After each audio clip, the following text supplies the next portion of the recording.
My name is Sabrina McLaughlin, and I'm currently the Executive Director of Marketing and Creative Services at the University of West Florida.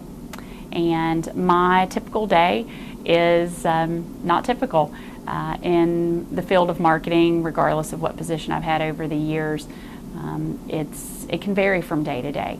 But generally I take care of the brand. I am the Chief Branding Officer for the institution, and that has a lot of moving pieces and parts to it. Most commonly people think about branding in terms of advertising. So billboards, ads in print, magazines, newspapers, things like that. I'm also over communications or public relations specifically, and that's when we work with the media to tell the university story. We think about the brand and what it looks like in a logo or a picture or a tagline, but we also think about it in terms of the narrative, the story of who we are, why we exist, and how we're going to continue to further the mission of the institution. So a lot of moving pieces and parts. So in addition to those functions, I also oversee web services, which is the entire university website, our web presence, and a piece of that is also our presence within social media, whether it's Twitter or Facebook. We're now getting into Vine and certainly Instagram and Flickr and some of those digital spaces as well. Obviously, it's a lot of different areas that I oversee, so the stress level can be interesting at times. It's very demanding, but very rewarding at the same time. I wouldn't categorize it as something that I come to work at 8 and leave at 5. That's just not the reality of what we do, because I do oversee the public relations aspect, which is crisis communication. We can get a phone call at 3 o'clock in the morning because there's been an issue or an incident that we have to make sure we are adequately prepared to respond to with media inquiries from our students, faculty, staff. So it definitely varies, and it can be very, very stressful at times. Marketing is a role that you have to really love and be passionate about and be committed to, and understand that it's not something you just leave behind at the office every day. Some of the typical requirements for a position in marketing would definitely be a bachelor's degree, and it could be in several different fields of study. The most common is certainly marketing, which is typically housed in a school or a college of business. It gives you a really great sense of how an organization operates in all of its pieces and parts. But I come from the background in communication arts, specifically public relations. Generally speaking, someone with a public relations degree or education can certainly adapt to the various roles and responsibilities because PR is all about certainly managing expectations, but more specifically building and nurturing relationships. And there's a school of thought that says that is the core and the foundation of how we effectively market and build a brand. I would certainly add to that the need for a master's and even a terminal degree, even if it's outside of higher education or industries where you would typically think that someone in marketing would hold advanced degrees.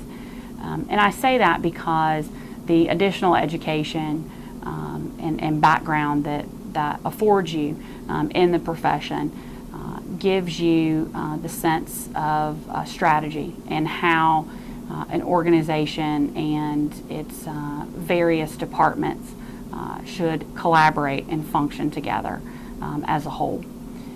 So I would certainly advocate that an advanced degree is helpful, and as we move into a more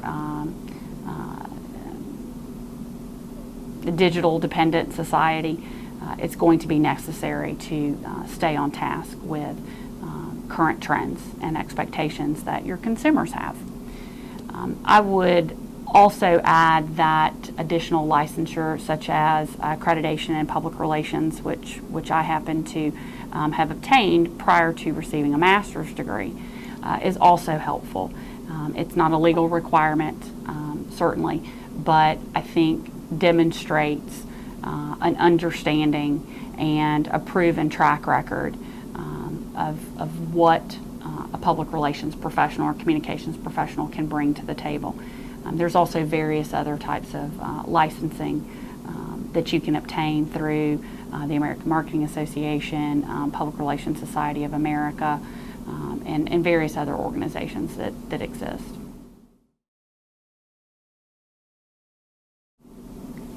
I think that the best part of my job is that I get to work in an uber creative environment. We get to come to work and create things that didn't exist before, or make things more attractive or more appealing, whether it's from a visual standpoint or the words that are placed in a brochure or on an ad or what have you. And so to be able to do that with an amazing group of people who are incredibly talented in their various areas, that's the best part of my job. It always has been, regardless of where I've worked and what my position has been in the organization. I would think that the worst part of my job, and some people,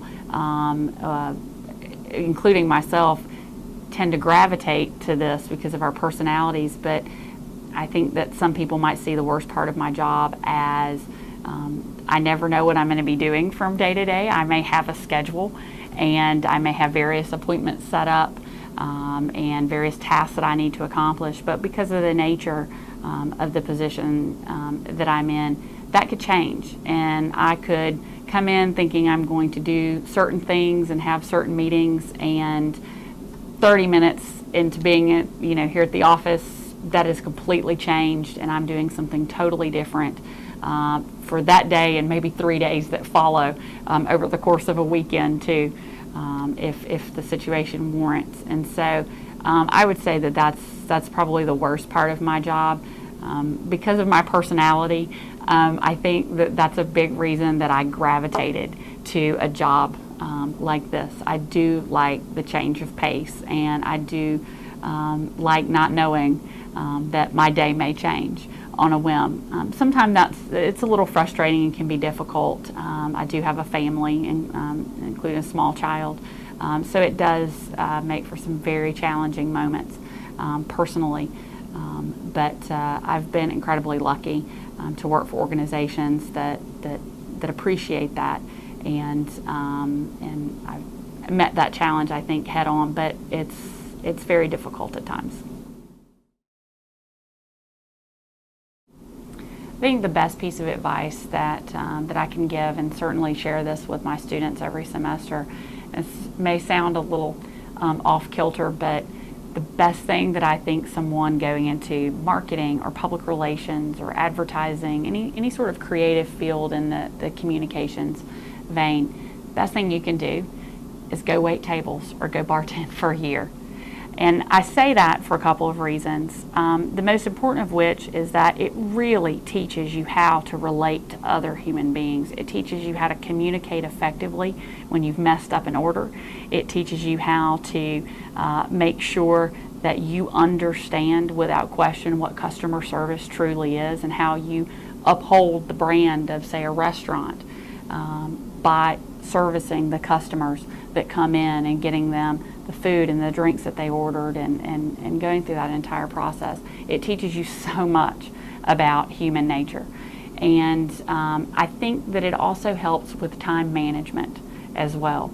And I know that it's something that I did in college, and I do credit a lot of interpersonal communication skills that I've developed over the years. I actually credit a lot of that back to my experiences in the restaurant industry when I was coming through school. I would, of course, be remiss if I didn't include things like seeking out leadership positions on your campus and looking for organizations to be involved in as a follower, not just as a leader. I think it's really important, and something often overlooked by students is, to be a good leader, you have to know how to be a good follower as well. And so I would encourage you to really seek out those opportunities where you can play a leadership role, but you can also learn how to take a back seat as well.